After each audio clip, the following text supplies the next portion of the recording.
Let's all close our eyes down. Drop anything out of your hands. You can place your hands in your lap or on your thighs. Let's take in a big, deep breath in through your nose and out through your nose.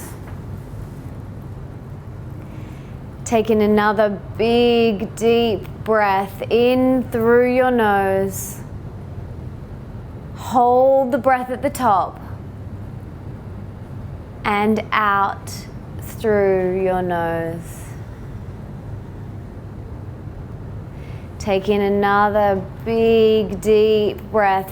Feel your belly, feel your diaphragm right up. Hold the breath at the top. And slowly exhaling out the air. Relax your shoulders. Relax every part of your body. I invite you now to let go of your thoughts and keep returning to your breath. Every time your mean girl tries to wander off with a story, come back to your breath.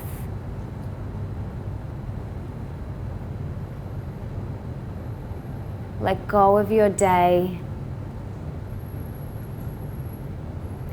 Let go of anything that's happened up until this moment.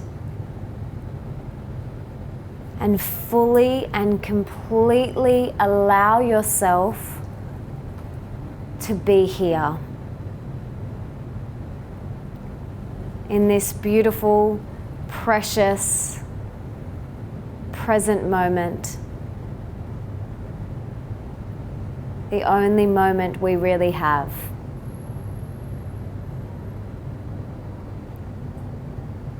I'd like to remind you that there is nowhere else you need to be right now.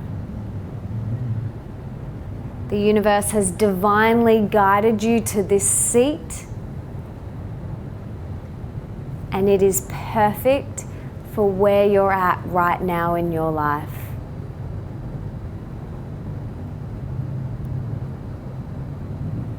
I want to congratulate you for showing up for you.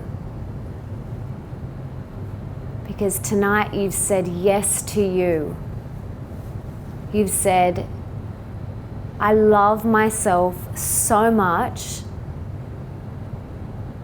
and I honor myself that I'm going to take myself to a beautiful goddess group and surround myself with 35 or 40 beautiful divine souls.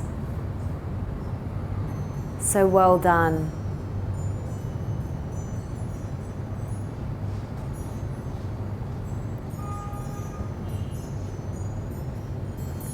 Let go of the thoughts.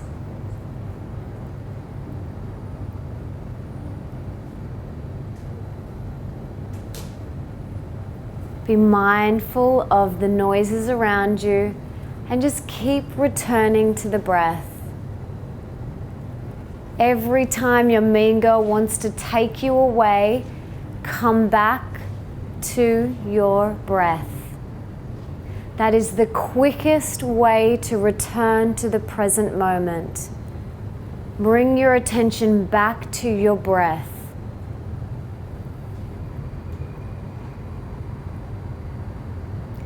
Take in another big, deep breath in. Hold the breath at the top. And out through your nose, dropping your shoulders, relaxing your face. Take in another big, deep breath in. Hold the breath at the top, relaxing your face and your forehead, and slowly exhaling out. And again, inhaling. hold the breath at the top. And exhaling out.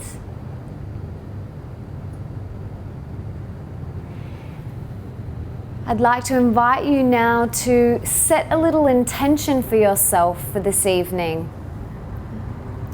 Maybe it's to be present or to be open, to open your mind, to have an open heart. Whatever that intention is for you, set that in your mind right now.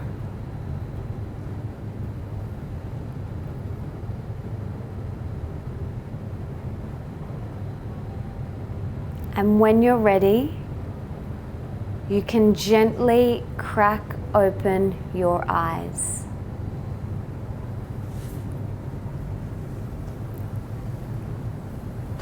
You all look so beautiful with your gorgeous bindies. Oh my God, you all look like goddesses. It's just amazing.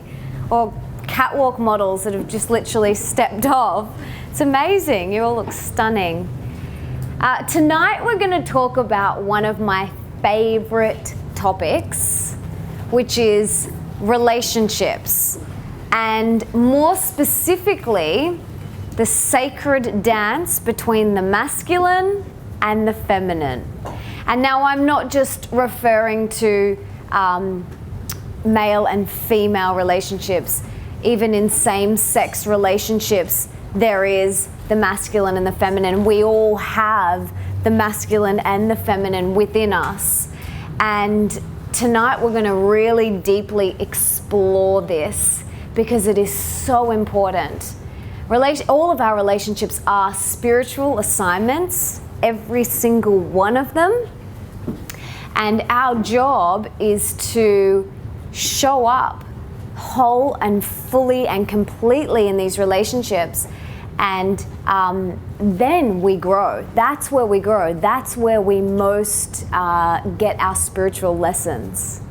So, something that society has really drilled into us is that us as the feminine, we're all beautiful goddesses here, have to be in our feminine all the time, whilst we're working and doing the dishes and running the house and paying the bills and trying to be an entrepreneur and being a sexy goddess in the bedroom.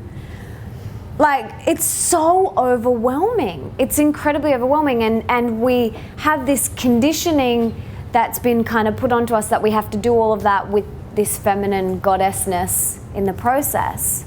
But something that I really have embraced and learned over the last couple of years after reading a particular book called Dear Lover by David Dieter. Write that down.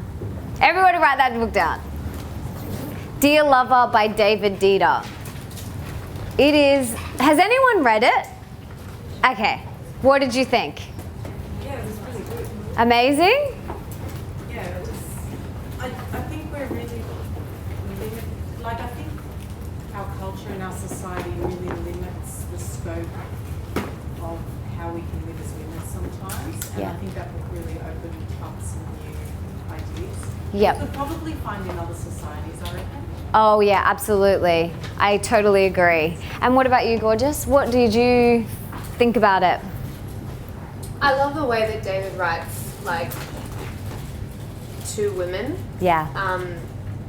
The context of the book is really beautiful, and like I just remember sitting there and sobbing because I had never felt like anyone understood me so deeply. Yeah. And then went on to like honor myself so much more within my relationships and just watched the bad ones fall away and the good ones get so much better. Yeah. Absolutely.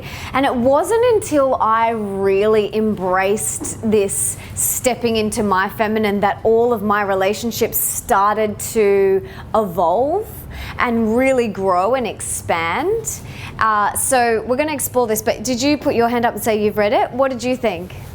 It was almost shocking because it put into perspective the fact that how, you brought up and it's complete. Your perspective of it is completely different to what the book shows. But reading the book, you just know that it's truth. Yes. When you read things, and it's just it's true, Yeah. regardless of how much backs it up, but you just know it. Yeah. Yeah. That's. And the male version that, for anyone who's in a relationship, that you need your partner to read is called The Way of the Superior Man. Every male on the planet needs to read this book, ladies. I am serious. If you are in a relationship, give this book to your partner. If you're not in a relationship, make it a prerequisite to anyone who comes into your life that they have to have read this book before you enter a relationship with them. It is so important. And in The Way of the Superior Man, he debunks all of this dogma around the masculine and the feminine, and really empowers you as a feminine to step into your feminine, and the masculine to step into their masculine. And there's going to be times where us gorgeous ladies are more in our masculine. There is times when that happens for me, when I'm looking at spreadsheets and budgets, when I'm running team meetings, when I'm delegating roles to my team, when I'm having team meetings, when I'm working, I am more in my masculine. But then when I go home and I'm in my wife and stepmom role, that requires me to step more into my feminine. When I'm holding space for a beautiful friend who's going through something, that requires me more to step into my feminine. So there's different areas in our life that require that of us, require us more in our feminine and more in our masculine.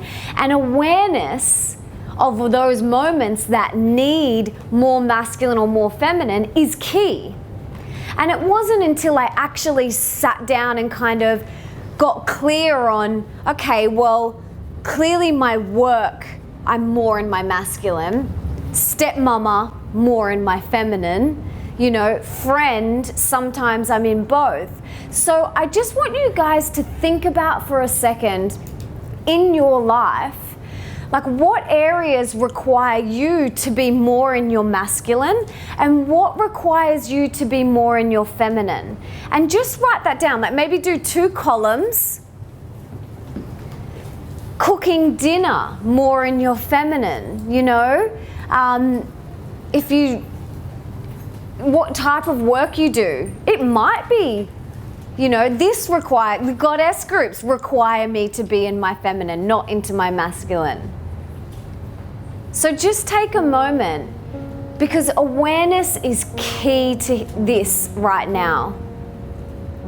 And how often have we actually sat down and looked at this? Probably never. Because ladies, I guarantee if you walk through the door and you're in your masculine, your partner is not going to want to throw you against the wall or throw you on the bed. There has to be that polarity. There has to be that sacred dance between the masculine and the feminine. Otherwise, it's just 2 masculines butting head. I know that the moments that I walk through the door still in my masculine, that my husband and I butt heads. But those moments where I step out of my masculine and back into my feminine, I can play my role as a wife so much better. So let's throw some thoughts around where in your life calls for you to be more in your masculine. Do you want to share? I work in sales, so that's aggressive, assertive. Yeah. So you work in sales, so it requires you to be more assertive and aggressive. Yeah. Okay. And what about you? I was going to say it sometimes varies depending on who you're around as well. Yes. Some people can bring out different things in you, so more of a masculine side or more of a feminine, depending on what their energy is like and how you're balancing off that. Yep, so certain relationships, Yeah. perfect. What about you? I think, as she said, it depends a lot of who you're hanging out with. Because I think that with some female friends, I'm bringing out the female energy, and with some male friends, I'm bringing out the male energy, but the female energy as well. So it's a combination of both. Yes. All the time. Yeah, so again, the relationships, but yeah, beautiful. What about you, Pip? When I'm watching sport, I'm a bit more masculine. Yeah, that's a great one. When she's watching sport, she's more in her masculine. That's a beautiful example. I didn't even think of that. But that's an amazing example. Of course, because you're like, yeah, you're more in your, yeah. And life requires us to be in both. And to, once we're aware of the different areas that require us to be in both, it's then about embracing it.